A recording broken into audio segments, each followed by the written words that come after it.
আসসালামু আলাইকুম ওয়া রাহমাতুল্লাহ। সুপ্রিয় আলোর পথের দর্শক মণ্ডলী, আশা করি মহান আল্লাহ রব্বুল আলামিনের অশেষ মেহেরবানিতে আপনারা সবাই ভালো আছেন। প্রিয় দর্শক, সকল প্রকারের রোগ ব্যাধির উৎস ও এই সকল রোগের নিরাময়ের কথা আল কুরআনের বিভিন্ন আয়াতে স্পষ্ট ও প্রচ্ছন্নভাবে বলে দেয়া হয়েছে। এসব আয়াতকে বলা হয় আয়াতে শিফা, অর্থাৎ রোগ নিরাময়ের আয়াতসমূহ।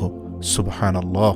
এর মধ্যে সূরাতুল ফাতিহার কার্যকারিতার কারণে এর একটি আলাদা নামকরণ করা হয়েছে, আর তা হচ্ছে সূরাতুশ শিফা।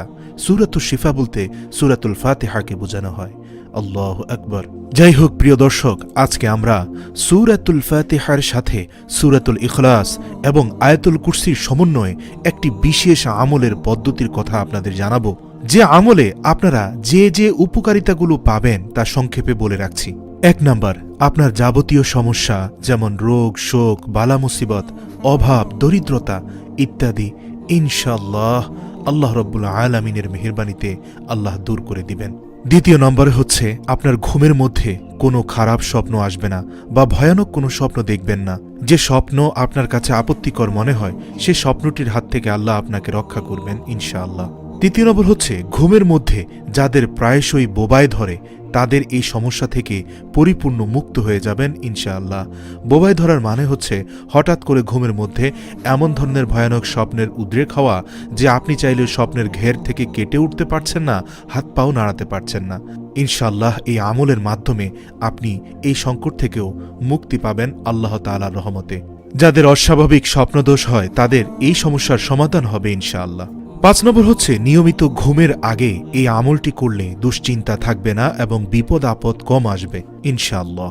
৬ নম্বর হচ্ছে সকালে ঘর থেকে বাহির হওয়ার আগে পরিবারের সদস্যদের এটি পড়ে ফু দিয়ে ঘর থেকে বের হলে আল্লাহ বিপদ আপদ বালা মুসিবত আসমানি বালা জমিনি বালা যে কোনো প্রকার মুসিবত থেকে পরিবারকে হেফাজত করবে। ৭ নম্বর হচ্ছে আল্লাহ শয়তান থেকে হেফাজতে রাখবেন। দরিদ্রতা কমে যাবে, মনের আশা পূরণ হবে, মনের সকল জায়েজ ইচ্ছা পূরণ হবে ইনশাআল্লাহ। নিয়মিত এটি পড়ে বাচ্চাদের বুকে ফু দিলে বদ জিনেরা বাচ্চাদের ভয় দেখাতে পারবে না এবং বাচ্চারা হঠাৎ হঠাৎ চিৎকার দিয়ে উঠার সমস্যার সমাধান হয়ে যাবে।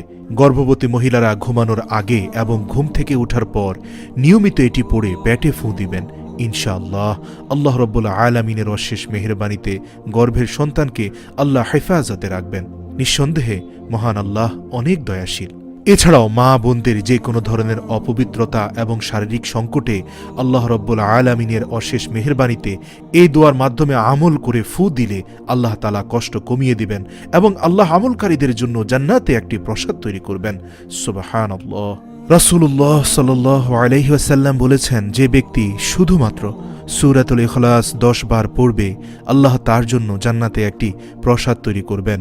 সহিহুল জামে সগীর ৬৪৭২ নম্বর হাদিস। এছাড়াও তিনি আরও বলেন, সে সত্তার কসম যার হাতে আমার জীবন, এ সূরা সমগ্র কোরআন অর্থাৎ সূরাতুল ইখলাস সমগ্র কোরআনের ১/৩ সমান। সুবহানাল্লাহ। বুখারী ৪৬৪৫ নম্বর হাদিস। নবী করিম সাল্লাল্লাহু আলাইহি ওয়াসাল্লাম প্রত্যেক রাতে যখন ঘুমাবার জন্য শয্যা গ্রহণ করতেন তখন ২ হাতের চেটো একত্রে জমা করতেন এবং তাতে ৩ কুল পড়ে ফু দিতেন। তারপর তার দ্বারা দেহের উপর যতদূর সম্ভব বোলাতেন। মাথা চেহারা ও দেহের সামনের অংশ থেকে শুরু করে এরূপ তিনি ৩ বার করতেন। বুখারী ৪৪৩৯ নম্বর হাদিস। এছাড়াও কোরআন মাজিদের সর্বশ্রেষ্ঠ আয়াত আয়াতুল কুরসি, যার ফজিলত এত বেশি যে রাসূল সাল্লাল্লাহু আলাইহি ওয়াসাল্লাম বলেছেন, প্রত্যেক ফরজ নামাজের পর এই আয়াত পাঠ করলে মৃত্যু ছাড়া জান্নাত যাওয়ার পথে পাঠকারীর জন্য আর কোনো বাধা থাকে না। সহিহুল জামে ৫ নম্বর খণ্ডের ৩৩৯ নম্বর হাদিস। হযরত আবু হুরায়রা রাদিয়াল্লাহু তাআলা আনহু বলেন, হযরত রাসূলুল্লাহ সাল্লাল্লাহু আলাইহি ওয়াসাল্লাম বলেছেন, সূরা বাকারার মধ্যে এমন একটি আয়াত রয়েছে যে আয়াতটি পুরো কোরআনের নেতাস্বরূপ। তা পড়ে ঘরে প্রবেশ করলে শয়তান বের হয়ে যায়। তা হলো আয়াতুল কুরসি। সহিহা ৯৭২। রাসূলুল্লাহ সাল্লাল্লাহু আলাইহি ওয়াসাল্লাম বলেছেন, এই সূরা ফাতিহা কোরআনের সর্বাধিক মর্যাদাপূর্ণ সূরা। তাওরাত, জবুর, ইনজিল, কোরআন কোনো কিতাবে এই সূরার তুলনীয় কোনো সূরা নেই। বুখারী মিশকাত 2142 নম্বর হাদিস। হযরত আবু সাঈদ খুদরি রাদিয়াল্লাহু তাআলা আনহু বলেন, একবার এক সফরে আমাদের এক সাথী জনৈক গোত্রপতিকে শুধুমাত্র সূরা ফাতিহা পড়ে ফু দিয়ে সাপের বিষ ঝাড়েন এবং তিনি সুস্থ হন। সুবহানাল্লাহ। বুখারী শরীফ 5405 নম্বর হাদিস।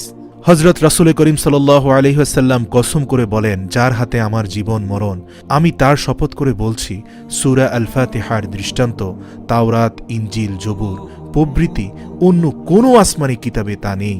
এমনকি পবিত্র কোরআনেও এর দ্বিতীয় বা সমতুল্য কোনো আয়াতের সূরা নেই। সুবহানাল্লাহ। ইমাম তিরমিজি ও আবু হুরায়রা রাদিয়াল্লাহু তাআলা আনহু থেকে বর্ণনা করেছেন যে হুজুর সাল্লাল্লাহু আলাইহি ওয়াসাল্লাম আরও বলেছেন যে সূরাতুল ফাতিহা প্রত্যেক রোগের ঔষধ বিশেষ। তো যাই হোক, প্রিয় দর্শক মণ্ডলী, আমরা আপনাদের কাঙ্ক্ষিত আমলটি সম্পর্কে এবার জানব। তা হচ্ছে ঘুমানোর সময় পাক পবিত্র বিছানায় শুয়ে ওযুর সাথে ডান হাত বুকের উপর রেখে 11 বার দুরুদে ইব্রাহিম পড়ে 3 বার সূরাতুল ফাতিহা, 3 বার সূরাতুল ইখলাস এবং 3 বার আয়াতুল কুরসি পড়ে পুনরায় আবারও আগের মতো 11 বার দুরুদে ইব্রাহিম পড়ে বুকের মধ্যখানে 3 বার ফু দিবেন। ইনশাআল্লাহ আপনি আজকের আলোচ্য ফজিলতগুলো অবশ্যই মহান আল্লাহর দয়া ও রহমতে লাভ করবেন। মনে রাখবেন, এই আমলটি করে ঘর থেকে বের হওয়ার আগে পরিবারের সদস্যদের ফু দিয়ে বের হলে আল্লাহ আপনার পরিবারকে হেফাজত করবেন ইনশাআল্লাহ। আল্লাহ আমাদের সবাইকে বেশি বেশি নেক আমল করার তৌফিক দান করুক। আমিন।